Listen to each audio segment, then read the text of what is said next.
اللہ کی محبت کی نشانی ہے. اگر 50 سال سے 55-60 سال کی عمر کو پہنچ گئے ہو تو آؤ جمعۃ الوداع میں اپنے رب سے وعدہ کرو کہ مولا 50-60 سالہ زندگی گزر گئی، غفلت میں گزری اور میں غفلت کی چادر لوڑ کر سویا رہا، بیدار نہیں ہوا، غافل رہا. مولا تیرے گھر میں عہد کرتا ہوں اپنے چہرے کو سنت رسول سے مزین کروں گا. جو داڑھی کترانے والا ہے وہ داڑھی پوری کر لے، سنت کے مطابق داڑھی رکھ لے. کیوں؟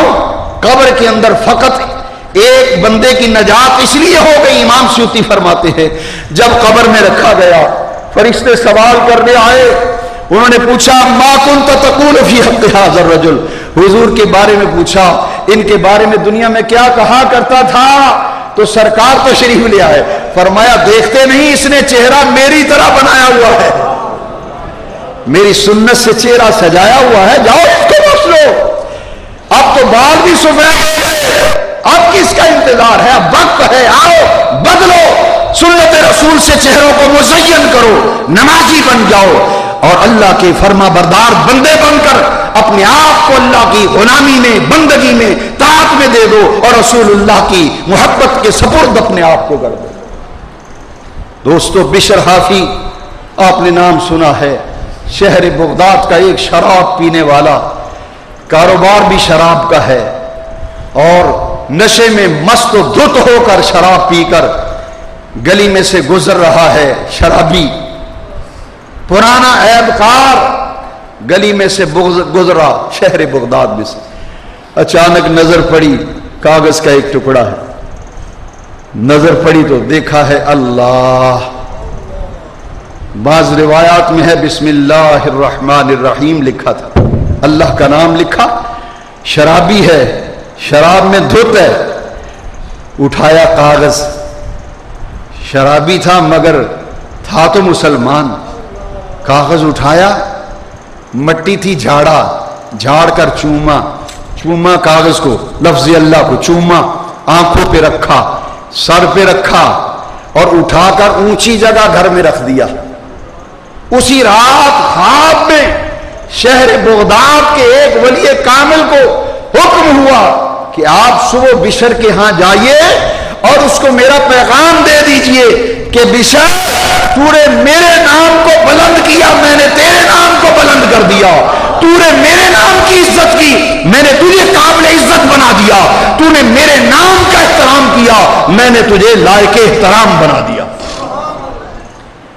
صبح جب وہ اللہ کے ولی بیدار ہوئے، محلے داروں سے پوچھا کہ بشر کے ہاں جانو کا حضرت چھوڑیے وہ تو شرابی ہے، وہ تو بہت پرانا شراب پینے والا ہے، بزنس ہے اس کا شراب پینے کا.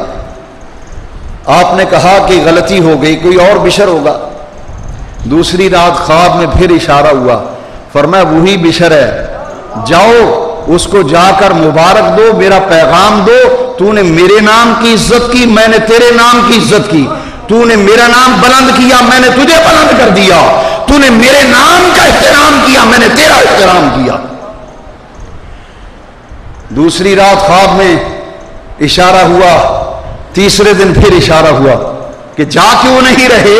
ہے وہی بشر جو شرابی ہے وہی جس کے متعلق تمہیں بتایا گیا شرابی. جاؤ. گئے گھر میں دستک دی، کہا بشر کہاں ہے؟ ملاقات کرنے آیا ہوں. اندر سے بیگم نے آواز دی وہ تو گھر پہ نہیں ہے، وہ تو کہیں بدبخت شراب خانے میں ہوگا. اس کا گھر کے اندر کیا کام، وہ تو شراب خانے میں پڑا ہوگا. اب وہ گئے جا کے شراب خانے پر، میں کدے پہ جب گئے تو دروازہ بند تھا. دربان کو دروازہ کھٹکھٹا کر فرمایا کہ بشر سے ملنا ہے. وہ دربان جانتا تھا کہ شہر کے ہمارے سب سے بڑے بزرگ ہیں، ولی ہیں. کہا حضور بشر تو شراب پیتا ہے، اس سے آپ کو کیا کام ہے؟ وہ تو وہ نشے کے اندر وہ تو مست ہے، منہ سے جھاگ چھوٹ رہی ہے، اس کو تو ہوش و حواس ہی نہیں ہے. فرمایا جاؤ اس کو کہو میرا نام بتاؤ کہ اللہ کا پیغام لے کے آیا ہے. اللہ اکبر، اللہ کا پیغام لے کے آیا ہے. وہ شراب خانے کا دروغہ بشر کے کان میں جا کے جھنجھوڑ کر اٹھاتا ہے، کہتا ہے فلاں اللہ کا ولی آیا ہے اور اللہ کا پیغام لے کے آیا ہے. بشر لرزتا کانپتا ننگے پاؤں دوڑ پڑا خوف سے لرزنے لگا کہ اللہ کا ولی آیا ہے، اللہ کا پیغام لے کے، لرزنے لگا، گرتا اٹھتا دروازے پہ پہنچا۔ بزرگوں نے فرمایا بشر اللہ کا پیغام لے کے آیا ہوں، رب تعالی نے مجھے پیغام دے کے بھیجا ہے کہ بشر کو جا کے بتا دو تو نے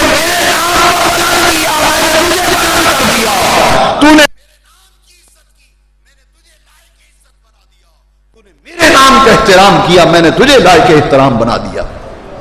اب جب توبہ کر لی، کھڑے کھڑے توبہ کی، کھڑے کھڑے توبہ کی، بار بار ناک سے لکیریں نکالتے تھے، کہتے تھے مولا معاف کر دے، مولا معاف کر دے، مولا معاف کر دے۔ جب توبہ کی تو ننگے پاؤں تھے زندگی بھر۔ بشر حافی نے پھر بھاگ کے وہاں سے شراب خانے سے ایسی توبہ کر گئی، زندگی کے احوال بدل گئے، تہجد بھی قضا نہیں ہو رہی، اشراق بھی قضا نہیں ہو رہی، اور ام الخبائث شراب کی طرف تو منہ اٹھا کے دیکھا بھی نہیں کرتے تھے۔ کسی نے کہا کہ بشر یہ ننگے پاؤں پھرتے ہو، جوتا پہن لے۔ کہا میں تو اپنی توبہ کا احترام کرنے کے لیے جوتا نہیں پہنتا، جب توبہ کی تو ننگے پاؤں تھا، احترام کے لیے زندگی بھر جوتا نہ پہننے کا عزم کر لیا ہے۔ اور حافی کا معنی ننگے پاؤں والا، جب توبہ کی تو ننگے پاؤں تھے، زندگی بھر جوتا نہیں پہنا، اور اللہ نے کیسے عزت بخشی، ولایت کا اعلیٰ ترین درجہ عطا کیا۔ اب بشر سے حضرت بشر حافی ہو گئے رضی اللہ تعالیٰ، زندگی کے اندر انقلاب آ گیا، تبدیلی آ گئی۔ کیسی تبدیلی آئی؟ اللہ اکبر، شہر بغداد کی وہ گلیاں، وہ راستے جن سے بشر حافی کا گزر ہوتا تھا، اللہ کی عزت و جلال کی قسم کوئی جانور گوبر نہیں کیا کرتا تھا کہ بشر ننگے پاؤں ان گزرگاہوں سے گزرتا ہے، کہیں پاؤں آلودہ نہ ہو جائے۔ تو جو اللہ کے نام کی عزت کرتا ہے، احترام کرتا ہے، اللہ اس کو دنیا میں عزتیں بخشتا ہے، پھر جانور اس کا احترام کرتے ہیں، کائنات اس کا احترام کرتی ہے جو اللہ کا ہو جاتا ہے۔ پھر مقام کیا ملا کہ حضرت امام احمد بن حنبل ان کے پیچھے ہاتھ باندھ کے چلتے تھے، بشر آگے آگے چلتے تھے، وقت کا امام احمد بن حنبل پیچھے پیچھے ہاتھ باندھے چلتے ہیں۔ لوگ کہتے دیکھو امام صاحب کو کیا ہو گیا، اتنے بڑے عالم ہو کے ایک درویش حال آدمی ہے اس کے پیچھے ہاتھ باندھے پھرتے ہیں۔ آپ نے فرمایا تمہیں کیا پتا، تمہیں کیا پتا؟ فرمایا کہ شریعت کو تو میں جانتا ہوں، شریعت والے کو یہ زیادہ جانتے ہیں۔ اللہ اکبر۔ فرمایا شریعت کی باتیں تو ہر کوئی بتاتا ہے، مگر یار کی باتیں کو یار والا ہی بتاتا ہے۔ جب دنیا سو جاتی، امام احمد بن حنبل بشر حافی کے پاؤں دباتے، اور فیض کی ابتدا پاؤں دبانے سے ہوتی ہے۔ جب پاؤں دباتے اور فرماتے بشر اللہ کی بات بتاؤ، مجھے کوئی یار کی بات بتاؤ، وہ فرماتے حضرت آپ تو امام ہیں، مجتہد ہیں، آپ مجھ سے کیا پوچھتے ہیں؟ فرمایا شریعت کے مسئلے میں زیادہ جانتا ہوں، لیکن شریعت والے کو تو زیادہ جانتا ہے، اس لیے مجھے میرے مولا کی بات بتا، میرے یار کی بات بتا، اللہ کی بات بتا۔ راتوں کو جا کر بشر حافی کی مجلس میں امام احمد بن حنبل بیٹھا کرتے تھے۔ دوستو یہ انقلاب آیا تو بشر حافی بدلے، حبیب اجمی بدلے، فضیل بن عیاض ڈاکو تھے، ان کی زندگی بدل گئی۔ کیا ابھی وہ وقت نہیں آیا کہ ہمارے دل بدلیں، ہماری سوچ بدلے، ہماری فکر بدلے؟ اس کے باوجود بھی توبہ کر کے پھر بھی گناہ ہو جائے تو مایوس نہ ہو۔